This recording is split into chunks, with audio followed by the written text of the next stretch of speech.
ایک عورت ہے خولا رضی اللہ تعالیٰ عنہ، ان کے خامن نے ان کو طلاق دے دی۔ جاہلیت کے دور کی ایک طلاق تھی۔ کوئی شخص اپنی ماں بیوی سے کہتا تو میری ماں کی کمر کی طرح ہے، میری انت علیہ کا ظہر امی، تو وہ عورت اس پہ اس طرح حرام ہو جاتی تھی کہ کہیں اور نکاح ہو کر پھر طلاق ہو کر پھر بھی اس کے نکاح میں نہیں آ سکتی تھی۔ 3 طلاق میں تو ہے کہ کہیں نکاح ہو جائے پھر وہاں سے طلاق ہو جائے تو دوبارہ اس سے نکاح ہو سکتا ہے، لیکن اس طلاق میں ساری زندگی کے لیے حرام۔ ان کے خامد ہیں اوس بن صامت اور عبادہ بن صامت کے بھائی۔ عبادہ بہت بڑے مشہور صحابی ہیں۔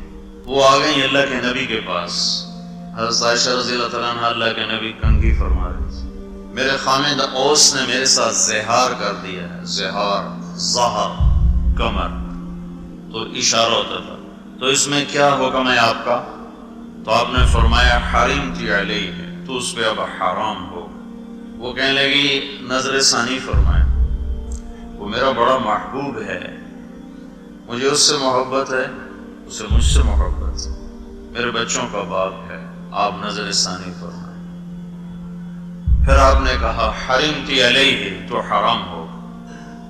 اس نے پھر کہا یا رسول اللہ میری جوانی بھی ڈھل گئی، میرا مال بھی ختم اور میرے ماں باپ بھی مر گئے، تو اب اگر یہ طلاق ہوتی ہے تو پھر میں کس کے سہارے زندگی گزاروں؟ میرا تو کوئی ہے نہیں سنبھالنے والا۔ تو اس مرتبہ آپ نے جواب نہیں دیا، خاموش ہو۔ جب اس نے دیکھا کہ آپ نہیں بول رہے، خاموش ہو گئے۔ وہ کہنے لگی اچھا آپ نے سنتے ہیں، میں اپنے اللہ کو سناتا۔ اس نے وہیں ہاتھ اٹھایا آسمان کی طرف، اللہ میرے چھوٹے چھوٹے بچے ہیں، میں اپنے پاس رکھوں تو انہیں روٹی کہاں سے کھلاؤں؟ بھوکے مریں گے۔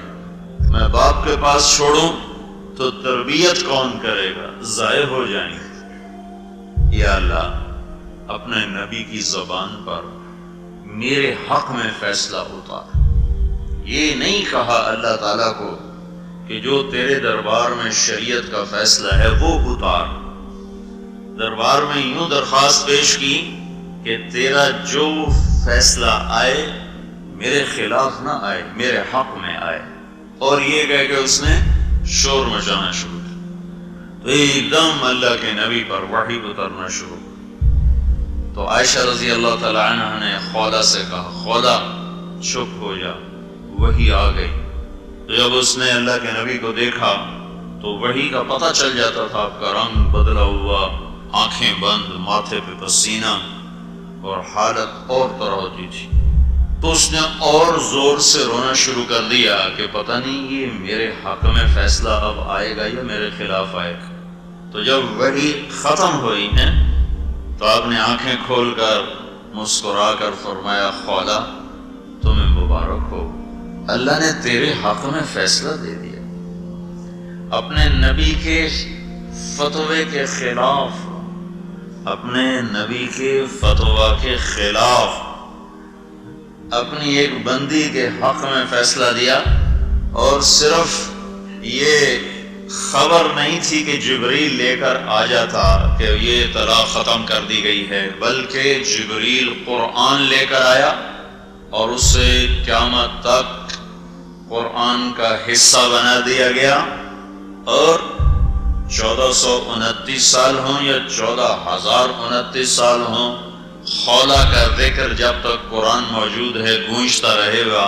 اور اتنا خوبصورت انداز ہے کہ اللہ تعالیٰ نے کہا کہ میں بھی موجود تھا جب تیرا اور خولا کا آپس میں تکرار چل رہا تھا، اور خولا کہہ رہی تھی کہ یا رسول اللہ یہ طلاق ختم کریں، اور تم کہہ رہے تھے کہ نہیں یہ طلاق ہو گئی، اور وہ ہاں کر رہی تھی اور آپ نہ کر رہے تھے، اور میں آپ دونوں کا یہ مناظرہ سن رہا تھا۔ جب دونوں طرف کے دلائل چل رہے تھے، تیری بھی سن رہا تھا اور خولا کے بھی سن رہا تھا۔ میں نے یہ فیصلہ خولا کے حق میں کر دیا اور اس طلاق کو ختم کر دیا، اور اس کی ایک سزا رکھی ہے کہ جو 60 مسکینوں کو کھانا کھلائے، ایک غلام آزاد کرے یا 60 روزے رکھے، 3 باتوں میں سے کوئی ایک بات کر لے تو وہ طلاق ختم اور بیوی اس کے لیے حلال۔